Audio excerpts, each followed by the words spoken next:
Joe talks about Joe. And now, your host, Joe Slepsky. Hello again, everybody. Welcome back to Joe on Joe. It's me, your host, Joe Slepsky. And man, I am so happy to bring this to you this week. This interview popped up out of nowhere.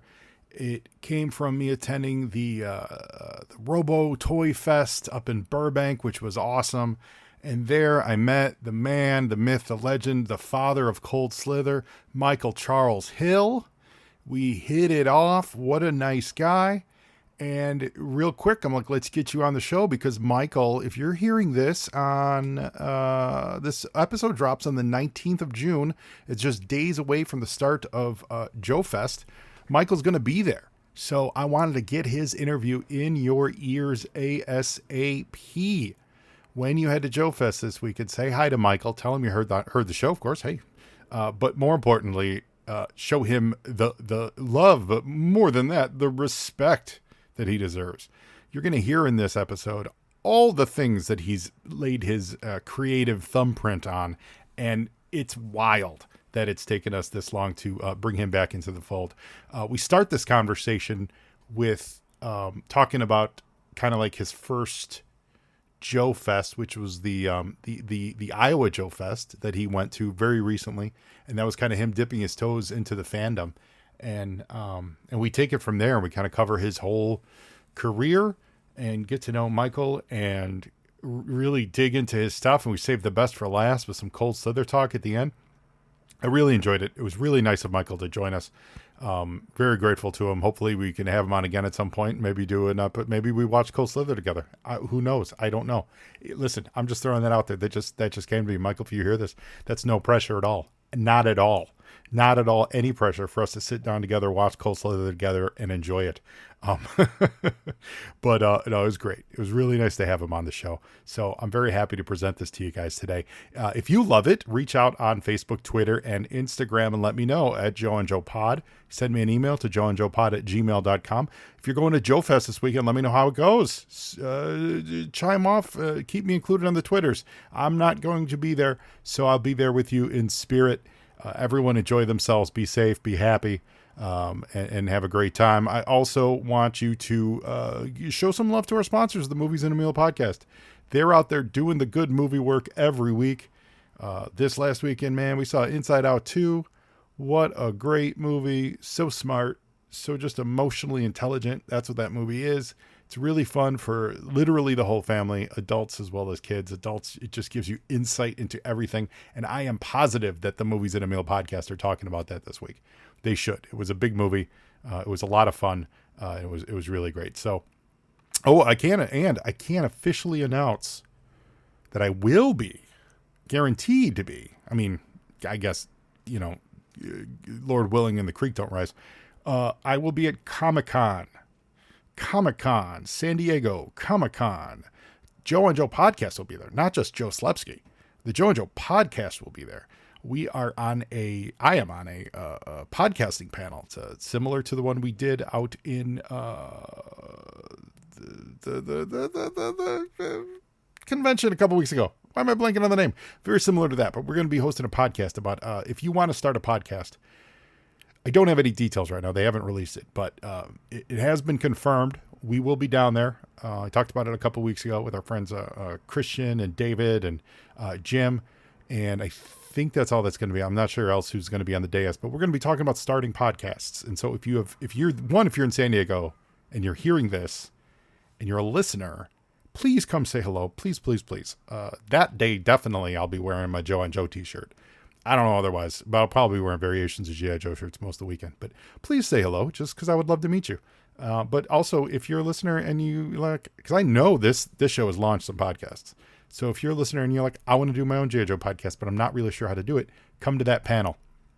Details forthcoming, but put it on your radar. If you are heading to San Diego, it's at the end of July, the last weekend in July. If you're heading there, stop by and say hello.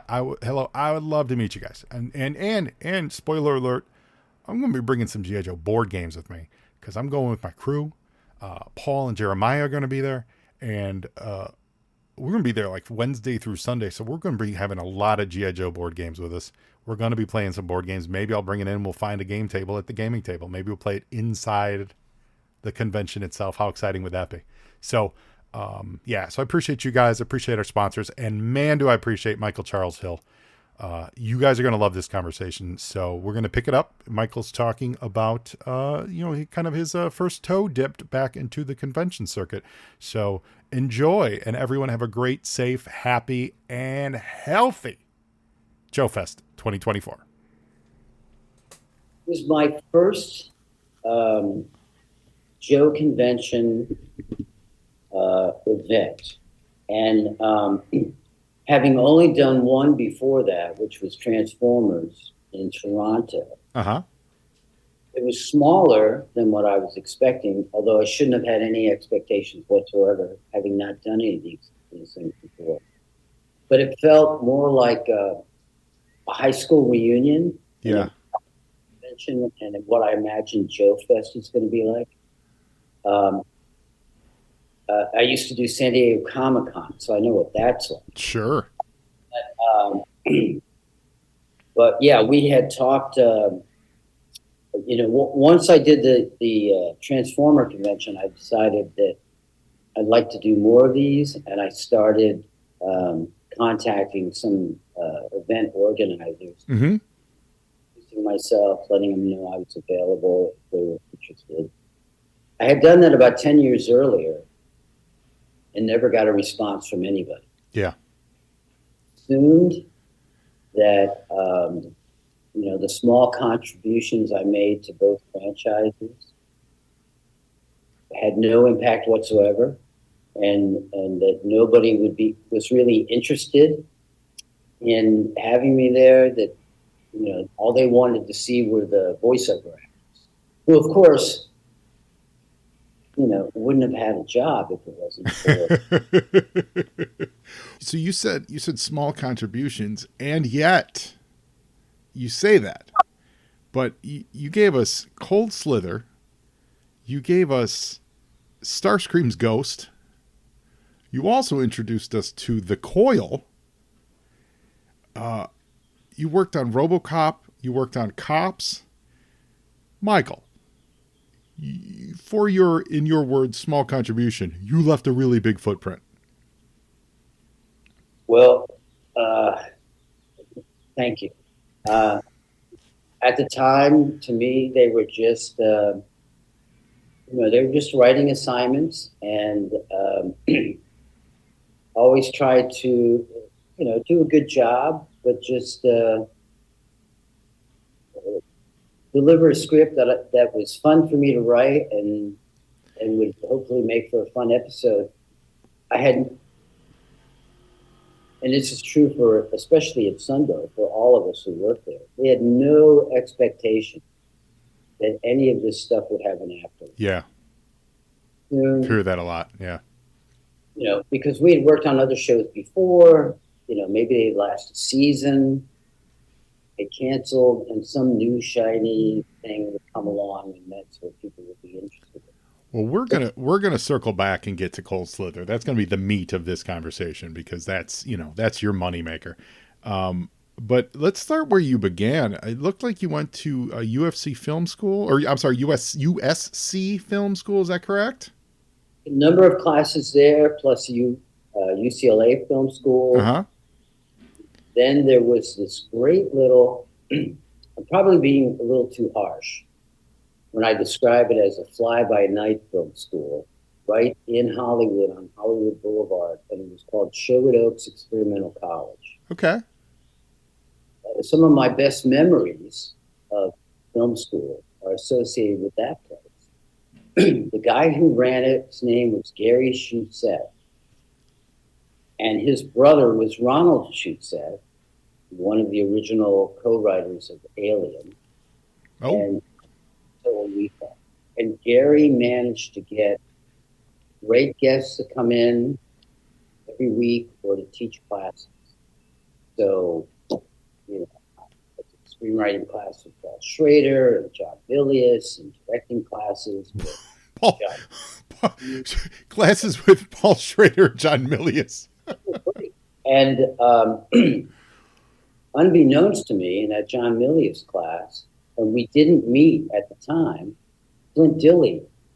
Oh, I think I was sitting in the front, he was sitting in the back, so we never, it was like a year or two later before we met.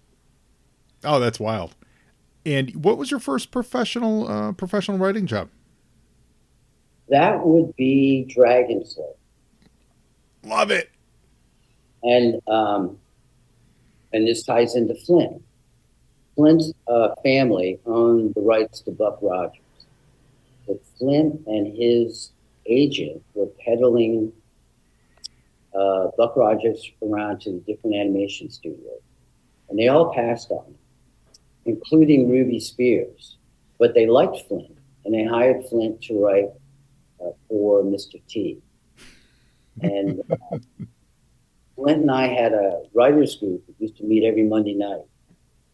And we'd bring in 10 pages of a script we were working on, and we'd pass it out to everybody so that the following Monday, that would be the topic of discussion. It's the 10 pages we brought in on Monday. Of course, we could even more. But I get a phone call from Flint, and at the time, I was working in film production, doing mostly, I was working as a production manager or producer, mostly in commercials.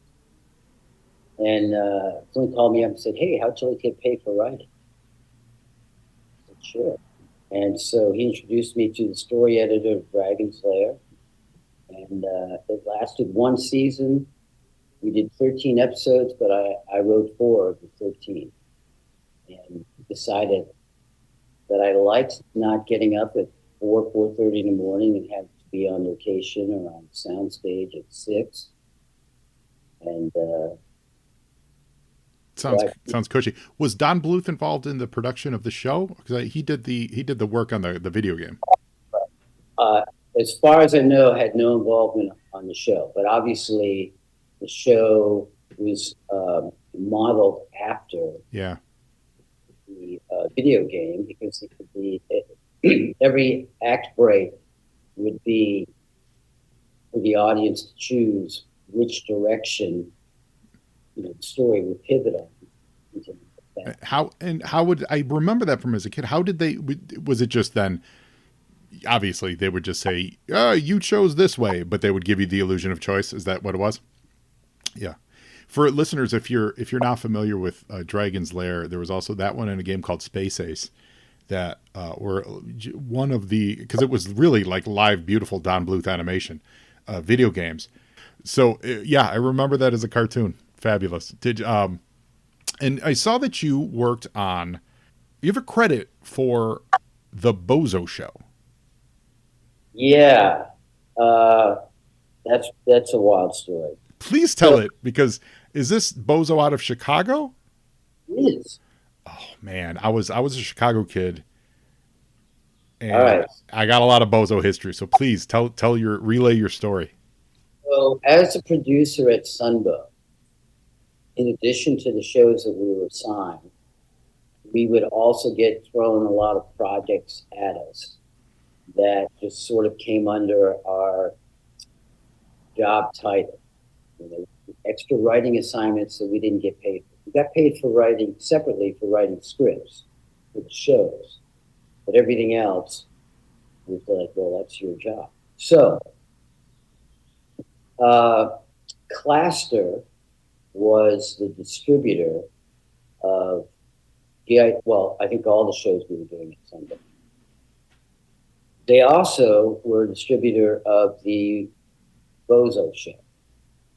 And in some markets, and I don't know which ones other than Chicago, every day they would show one act of one episode on the Bozo Show. Yep. And Bozo would have to introduce and set up what you were about to see. And the following day, then he would tell you what you saw yesterday and what you're going to see today.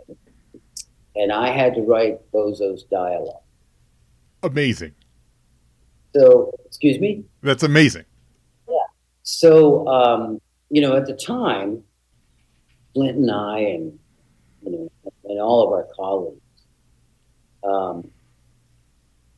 we wanted to be screenwriters. We were working on, you know, separately scripts that we hope to sell to the studios and make movies out of. And we all wanted to be get that opportunity to join the Writers Guild. Now, most animation studios were not signatory to the Writers Guild, and that included Sunbow. But lo and behold, Larry Harmon Productions, which owned the Bozo Show, was. So I actually became a member of the Writers Guild for writing Bozo the Clown's dialogue, which I never would imagine was the way I was going to. That's actually an amazing inroad story. Yeah, we were huge Bozo fans. Bozo used to give away G.I. Joe toys, which makes sense that all checks out now. That there was a relationship with Sunbow, and I do remember that they would do segments of introduce it, because I know G.I. Joe and Transformers, like, they would bracket the Bozo showing, at least when I was coming up. You also contributed to the GoBots as well as Transformers, so you've written for both GoBots and Transformers. That's true. I wrote one episode, and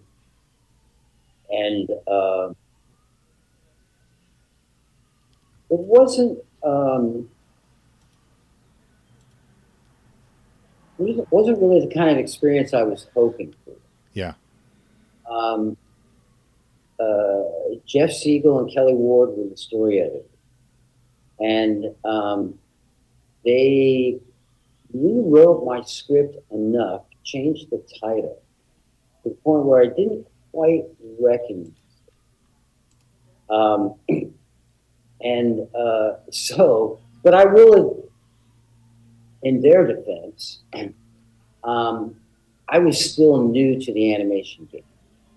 And so I was still kind of learning my way around it. And also the whole robot thing wasn't fun. Mm-hmm. So when I wrote my first episode of Transformers, which I did as a freelancer when Marvel was handling everything, Sunbow West didn't even exist. I forget how many premises the story editors wanted me to submit. But it was at least 3, maybe at most 6. And what always happens to me is, I spend a lot of time, working on all the ideas, and then I'd be like one short. And then I'd come up with like a throwaway idea, one I hadn't really thought a lot about or developed very much. It might only be a couple paragraphs long as opposed to a fairly detailed page length premise with beginning, middle, and end. And what used to happen to me a lot was the throwaway ideas were the ones that always got picked. So my throwaway idea was basically resubmitting the GoBots premise. And that's the one they picked, and that became the Gambler. Oh, great. And with the Gambler, the story was introduced a bounty hunter. And when I went through the list of all the Autobots and Decepticons, there really wasn't a character that fit the bill. So I made up my own Transformer because nobody told me that I couldn't. And that's how DevCon came to being. And unbeknownst to me, he became a fan favorite. That's really cool. Then almost 40 years after the fact, Hasbro finally acknowledged him and came out last summer with his own figure. They did. Oh, that's amazing. That's really great. How many of those figures do you have now? I just have the one. You have a couple of, I guess there was some third-party knockoffs that people were making. They do a lot of that. Yeah, the Transformers world has a whole lot of that. Yep. I have a couple of those, but legally they couldn't couldn't call them dead. Correct. What I've been told by a friend of the show and an absolute Transformers expert is they use those third parties a lot as kind of like test kitchens, and they allow them to make those knockoff Transformers. They can't use any of the names, any of the copyrighted names or anything. But when they come up with a really novel way to transform the figure, that's when Hasbro steps in and goes, okay, great, we'll take that. Like, you did all the R&D work. We like the way this new figure you did works, so we'll just take it from you. And there's nothing they can do because it's all copywritten. Yeah. Well, that's cool. Yeah. Well, that same Transformers expert, friend of the show, Matt, he has a question for you about Transformers. And he is a massive Transformers fan. So push up your nerd glasses and answer this. In Starscream's brigade, exactly how did the World War II era fighter end up as a space shuttle? Yeah. Just kind of just made it up.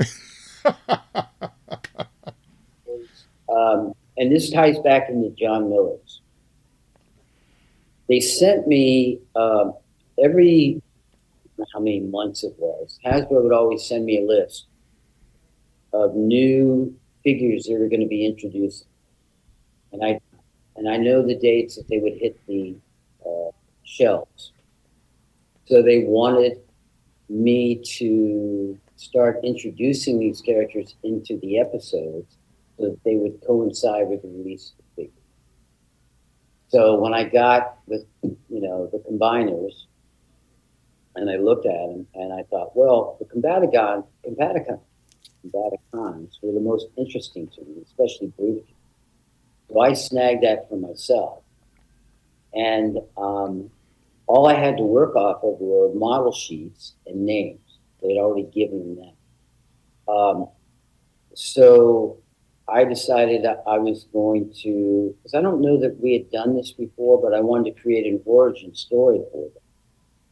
And I remembered this story that John Milius told us in the screenwriting class. And he said that, ideas aren't shit. Everybody's, got an idea for a screenplay and they want to keep it secret. They don't want to tell people. Well, I'll tell you right now, I'm going to go home and I'm going to I'm going to write a script about Guadalcanal. And it's going to be better than anything you guys do. So that story always stuck with me. And so that was how I came up with the intro of Starscream's Brigade. And it had to be World War II era vehicles. Sure. Had to be able to transform into what Hasbro had already decided what they were going to look like. That's really cool. That's an amazing connection. I'm really glad we asked that. Similarly, you created Starscream's Ghost, which is awesome. It's such a great episode. And it basically confirms that, if we weren't already sure with, the Matrix and all that stuff, that if ghosts are your soul in the afterlife, that the Transformers have souls. Yeah, I don't know that I was thinking about that. All I know is that I had a conversation with Flint, whose office was like literally on the other side of the wall from mine. And we were talking about the movie, and I don't know if the movie had come out yet or not, or he had, his final draft was completed and he was going to animation. But he told me, he said, Starscream's not dead. And I went, oh, I can work with that. So that's how Ghost in the Machine came about in creating Starscream's Ghost. Now, I kind of forgot that I had done that until last summer when I was in Toronto. A lot of members of the DFCon staff and fans came up to me and said, "Oh, and you created Starscream's Ghost." And my first thought was, "Did I? What's Starscream's Ghost?" And so there is another episode called Starscream's Ghost that um, seems to. I had to watch it the other day. Now I had a conversation with Flint on last Sunday, and he confirmed that I created Starscream's Ghost. Mm-hmm. But what was confusing to me is apparently the episode called Starscream's Ghost aired before Ghost of the Machine. So I never felt comfortable until Flint said, confirmed it. I never felt comfortable taking credit for it. Interesting.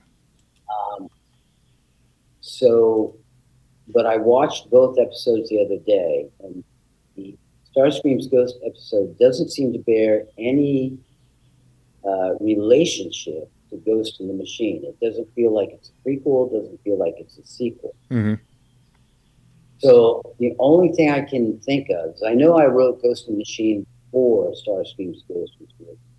Was that the writer on that episode, I think it's the only one she wrote, and she looked down the list of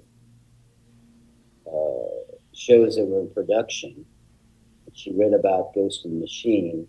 She liked the idea of doing a story with Starscream's Ghost. Neat. It's really a collaborative process. You worked on Cops, you worked on Centurions. Both series are awesome. Centurions was an absolute great cartoon. Cops was a lot of fun. RoboCop was a lot of fun. You kind of traipsed through these very 80s action filmy cartoons. You really put a footprint on all of those. Any outstanding memories from working on something like Cops or Centurions or the RoboCop series? Not really. I think on one of those shows, I think it was Cops. Carl Masick was one of the story editors, and Carl and I were, I think, had just become friends. I know Carl had his own video distribution company, which the name of escapes me right at the moment, that specialized in doing English language versions of Japanese anime. And I know I wrote at least one for him, and that was Space Adventure Code. But I don't remember if I did that before Cops or if I did it after. Mm-hmm. See, it was, I think that was post Sunbow, so I was just kind of in my freelance mode and just. IMDb has that as before. That actually has that listed as one of your first works. I was still in LA when I did that. Now I remember I had just come off the Turtles. I was living in Northampton, Massachusetts, and that's when I was doing the anime features. Yeah. So let's move on to what the people are here for. Some hot G.I. Joe talk, Michael. You worked on Ninja Holiday, Into Your Tent, I Will Silently Creep, and of course Cold Slither. Ninja Holiday. Were you drawing on like Bloodsport or Enter the Dragon or that kind of thing? Were you a fan of that? Dragon. And the story of that script is that as a producer of, well, both shows, but I was a producer on G.I. Joe at the time. Buzz was a story editor, so he worked with all the writers in, they're pitching their ideas and working with them in the outline and the script. And then the handoff would take place to me. And so because we were doing 65 half hours a season, and we had deadlines that we had to meet for airing new episodes in the fall. It was like an assembly line. I don't know that I want to quite say it was a sausage factory, but every Friday I would have to send a brand new script over to Marvel and Van Nuys so that they could assign a storyboard artist on Friday afternoon or Friday evening so they could get started on the weekend. So usually on a Wednesday, I would, knowing what script I was supposed to be getting in on Friday, I would call the writer and just check in with him, see how it's going, make sure I'm going to have the script on Friday. And this one particular week, it was a script by Jerry Conway and his then wife, Carla. And Jerry's famous line was always, well, do you want it good or do you want it on time? I would say, well, I'd like that both. So this particular week, he wasn't going to have the script on time. So on Thursday night, I stayed in the office overnight and I wrote a brand new script from scratch so that I would have something to give to Marvel on Friday afternoon. And that's how Ninja Holiday came. Wow. I didn't plot it out. I didn't discuss it with Buzz. I just made it up as I went along.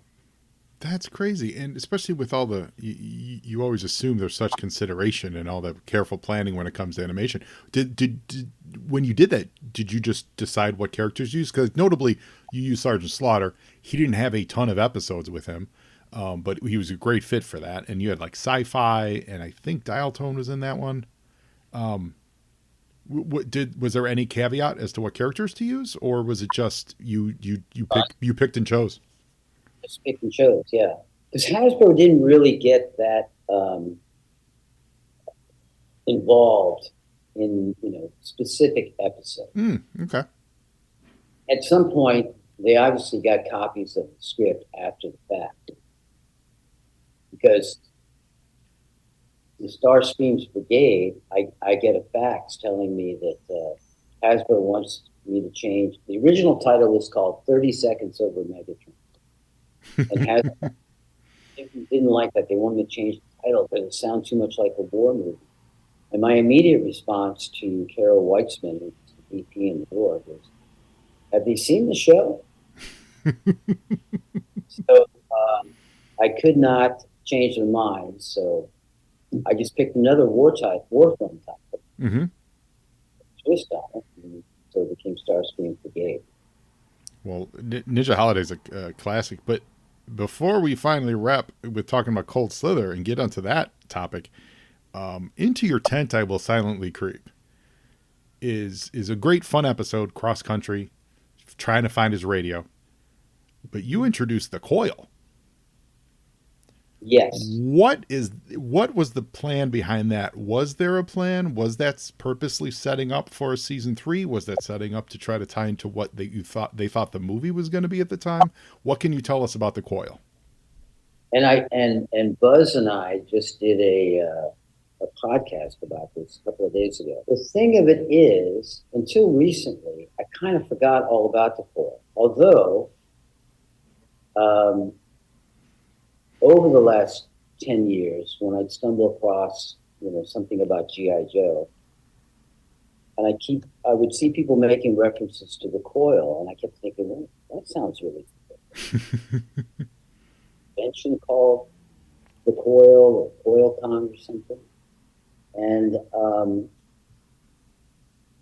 so then I started thinking, God,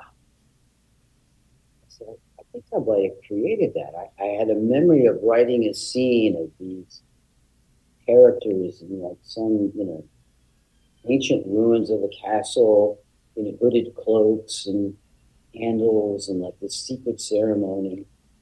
So to back up, originally I used to supervise all the recording sessions for G.I. Joe.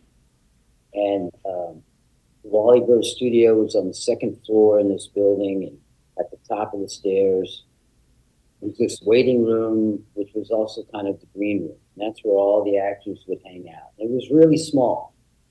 So you get 10 or 12 guys in there and gals. it would get really crowded. But it was fun for me because, working with Scatman Crothers and Chuck McCann, Rodier, and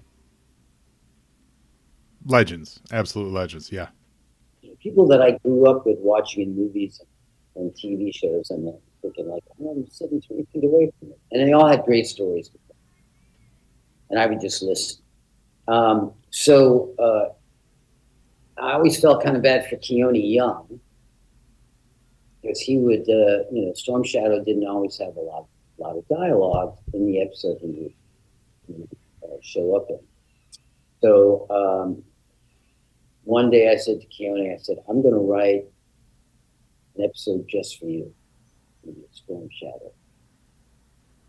Now, I don't remember what that episode was about or what the title was, but I pitched it to Buzz, and somehow or another, it morphed into something else. And I tried to retain as much. I think Buzz and I had a disagreement about the story in general or how to tell the story. Maybe there weren't enough Joes in it. I don't remember. So I tried to retain as much as my original idea as possible, and I gave it to Buzz. And then I went on vacation in Europe with my wife and 7-month-old baby, and I was gone for 3 weeks. And when I came back, Buzz had done a significant amount of rewriting and changed the title. And then I decided that Buzz should share the screen credit with me. Mm-hmm. I wasn't happy about it, but Buzz was the story of it. So, but what was left out of that, and I'm assuming, was part of my original idea, was the Coil, which basically was born out of the idea that Cobra Commander was really not happy about being displaced as the leader of Cobra. So he was going to, within the bowels of Cobra, create this secret society and gather as many people as he can to support him. And basically, the plan was to overthrow Serpentor. And my thinking at the time was that I would write the miniseries for next season, and it would be focused strictly on. Now, where my memory gets really, really fuzzy, and this is why I wanted Buzz to be on the podcast with me the other day, was that he loved the idea of the Coil. And so we were knocking around some different ideas, and I ended up writing a whole new pitch for the whole season 3. Mm.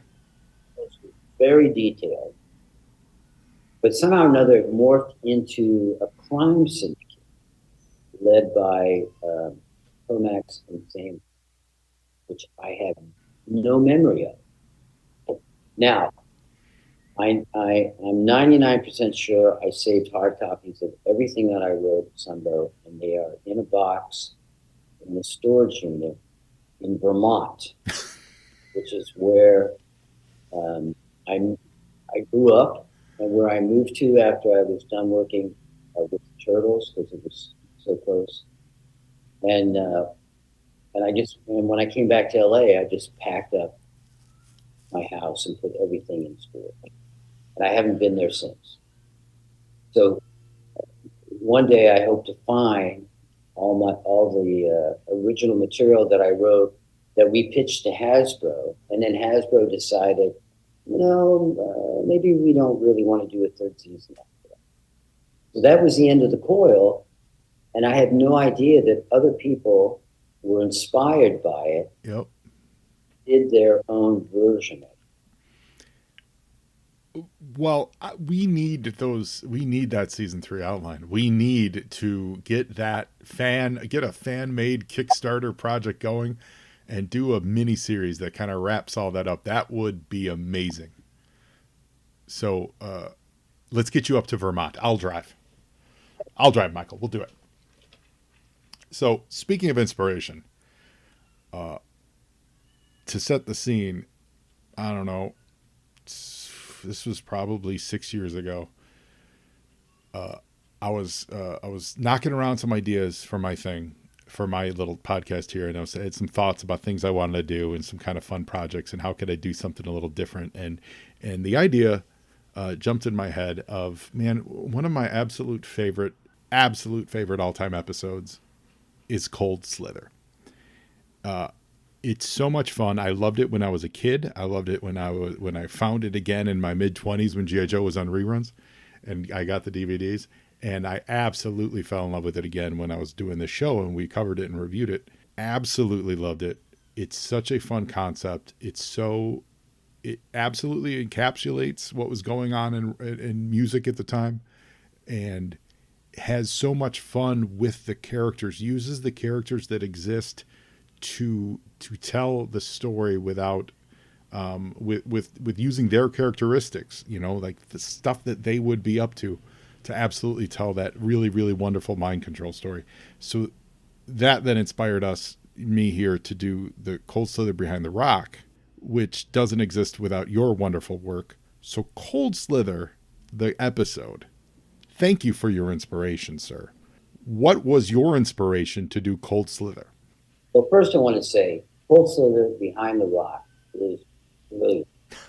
Absolutely loved it. Jason Morell, I don't know if you know him or not. Yep. The one, it was just a few months ago, who sent me a link and said, hey, you might want to check this out. And I was just blown away at how great it was, how professional it was, and how real it was. Like it was, you're documenting something that really exists in the world. Like you took it seriously, and yet still it was a mockumentary. So I hats off to you. Thank you. That means the world to me. I will dine out on that for many, many moons. All right. So Cold Slither. Another throwaway idea. One I hadn't really thought out much. And basically, its roots were in a Pied Piper story. And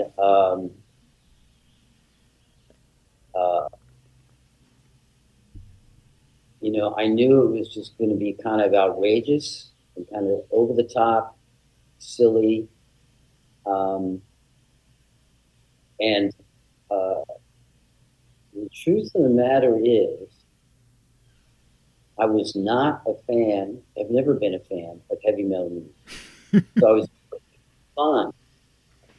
And the whole idea of subliminal messages, was kind of a thing back in the 80s that people were convinced were real.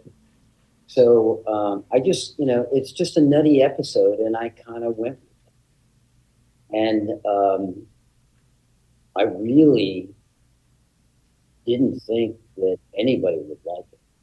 I mean,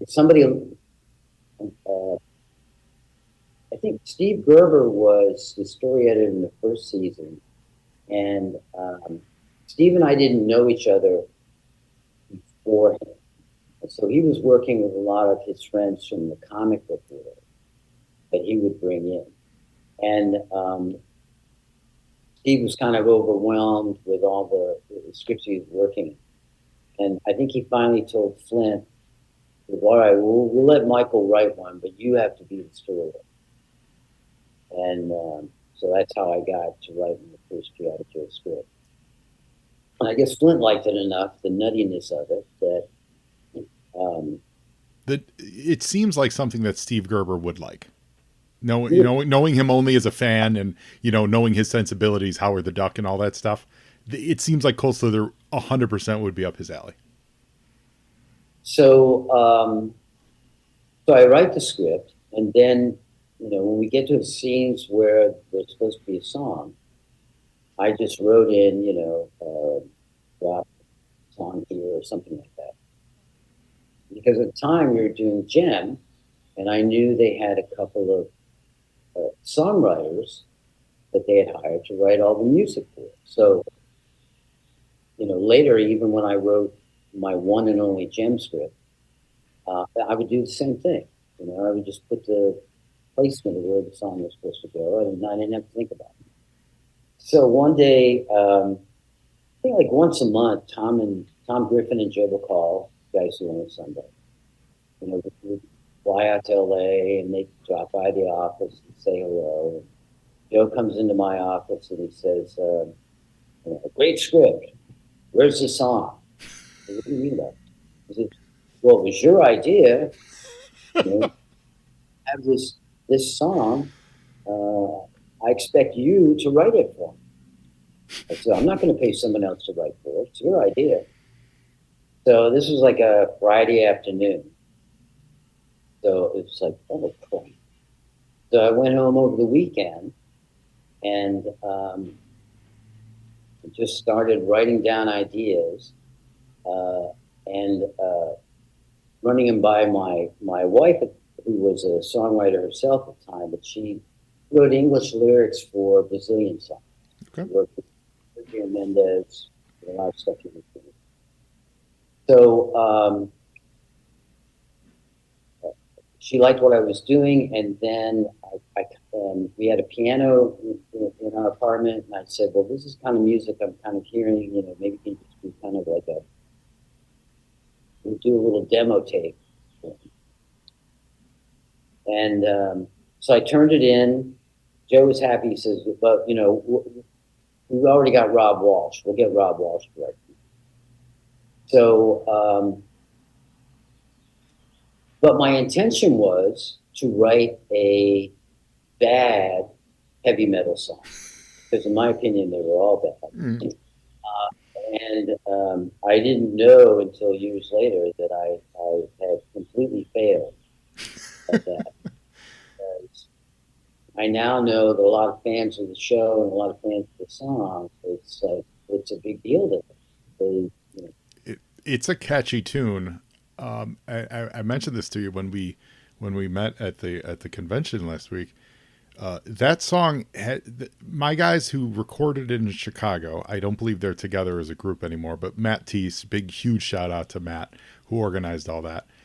They played it live in bars around Chicago. So they would be playing regular, good old fashioned rock and roll, and then in the middle of their set, because they had rehearsed Cold Slither so much for that Behind the Rock recording, they would drop in Cold Slither, and 100% people in the crowd would recognize. There'd be one dude, middle-aged guy, like us, in the back who would raise his hand and go like, G.I. Joe, or, something like that. Everyone else would just dig it because it's a fun song, but they would always get one person in the back who would 100% recognize what the song was.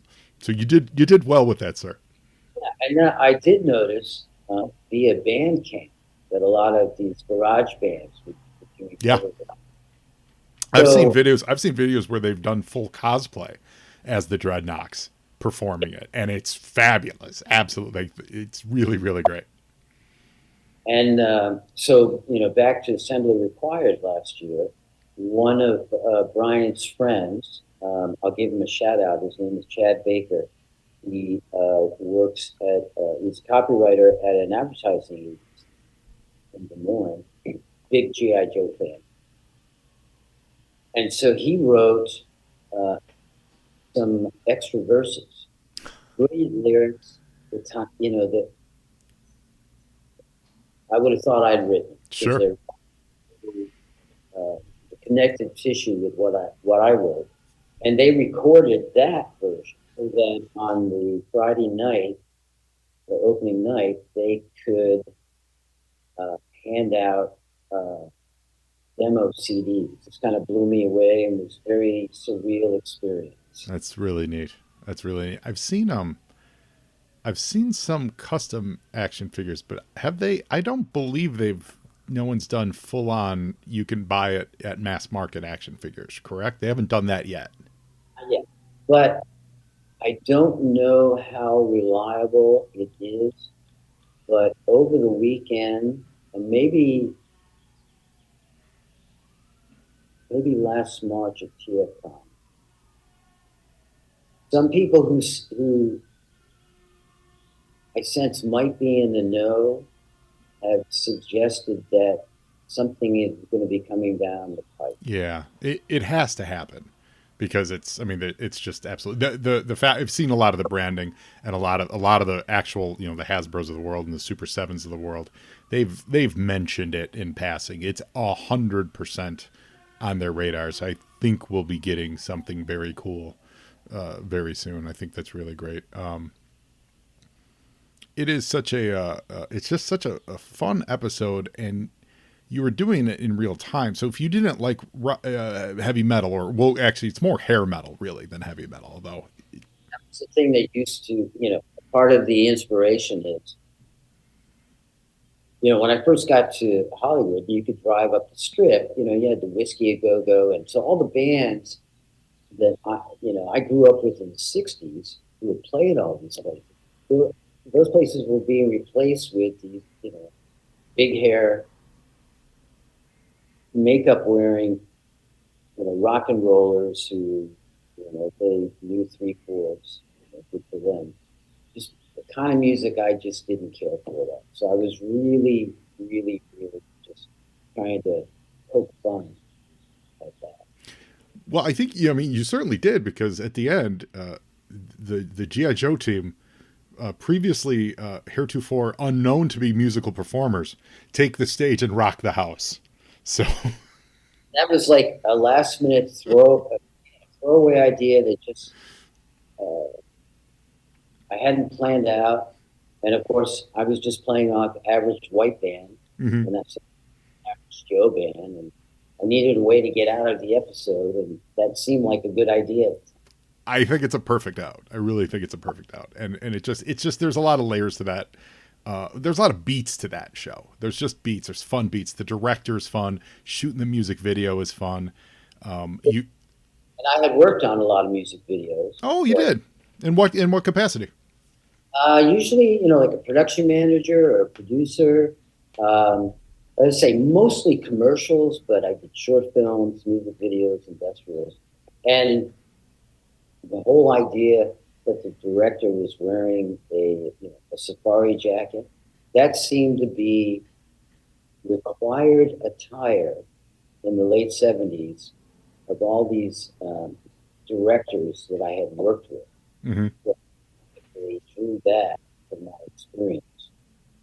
And they'd have jeans that were ironed so that the tree stand, and they all had their safari jackets and their yellow tinted sunglasses. And in fact, I don't know if you're going to be able to see this. Brian, in addition to this, had created some brand new card backs. Oh yes, those are great. Well, yeah. Now this is just audio only for the episode, but it's a really nice looking updated card back for what would be the Z-Man Cold Slither. So Chad Baker wrote new file cards for them. So we have Strummer, Tickles, and Sticks.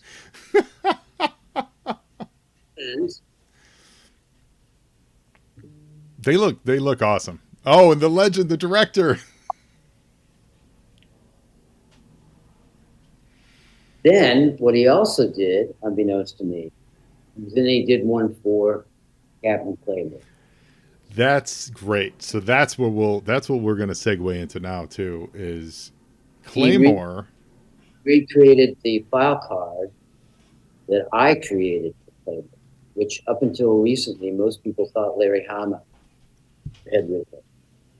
So you created Claymore for the Special Missions Brazil set. Yes.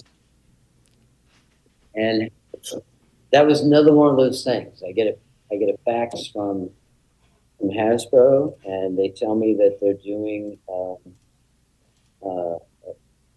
Toys R Us exclusive, and they are repainting 4 existing characters, and they're making a 5th character out of spare parts. Mm-hmm. And so, again, it was my responsibility, because I was producer of G.I. Joe, to come up with a name for him, came up with his file card. And, oh, by the way, we're also going to include an audio tape to go with it. And we want you to write the script for the story. So, and it didn't have a name. So I created Claymore. His birth name is my great-grandfather's name. His birthplace is my hometown in Vermont. And I came up with Special Mission Brazil. You know, so that sort of ties into my, my wife at the time, because she was writing. She had lived in Brazil, spoke fluent Portuguese, and we were spending a lot of time with Sergio Mendes and his wife at his house. And so I just thought, well, Special Mission Brazil, that sounds really cool. Oh, that's great. So that's how that came about. That's really neat. And I love that you named him after your grandfather, and use those personal touches are always, they always ring more authentic. Even when Larry would talk about it, like named it after an old friend of his, a soldier friend or a guy he grew up. It just adds an authenticity to it. I think that when it just comes from whole cloth, it usually lacks a little bit. Did you write? Like, did you do all the sound effects? Did you incorporate that, or did you kind of just give them the script and then Hasbro put together the audio recording, or how involved were you with the recording of it? No involvement whatsoever, which surprised me. So when I wrote the script, I decided I was going to write it as a radio drama. Mm-hmm. No scene description, just voiceover, dialogue, voiceover, narration, and sound effects. And they went off and did their own. And I didn't actually listen to it. Well, first of all, Hasbro used to send us everything, but they never sent me a Special Mission Brazil box set. How dare they? Yeah. But I mean, they sent us everything else. I mean, they sent us a USS Flag, and we used that coffee table, our lounge in our office. Could use that as an actual pool floaty. Yeah. So, and again, it was just one of those things I sort of forgot about. And in fact, I don't know, maybe before I went to Assembly Required, maybe after, somebody had posted the audio of the tape onto YouTube. And I thought, I'm pretty sure I wrote that, but I have no memory of what the story was. So let me go listen to it.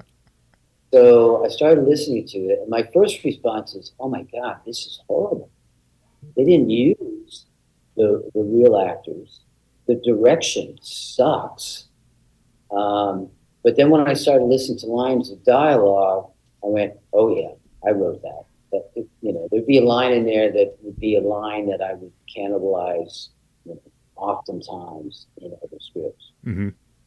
So recently, I decided to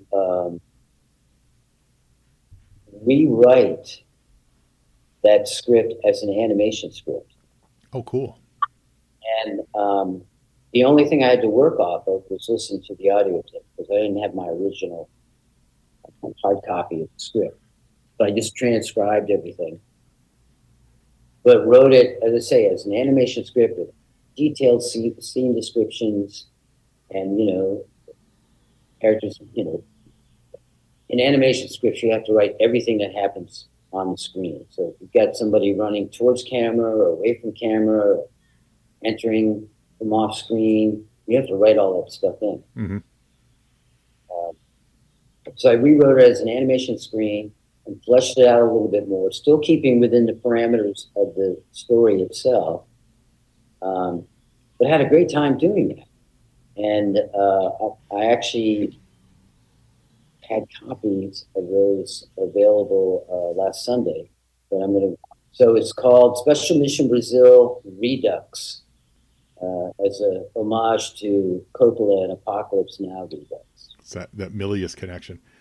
I love it. I think that so this episode is we're originally dropping this the week of JoeFest 24. So listeners, you're hearing this, you need to go talk to Michael, hear these stories, give him love, and he's got all these great scripts that you can pick up at his booth. Do you have a full booth there, or are you just going as a guest?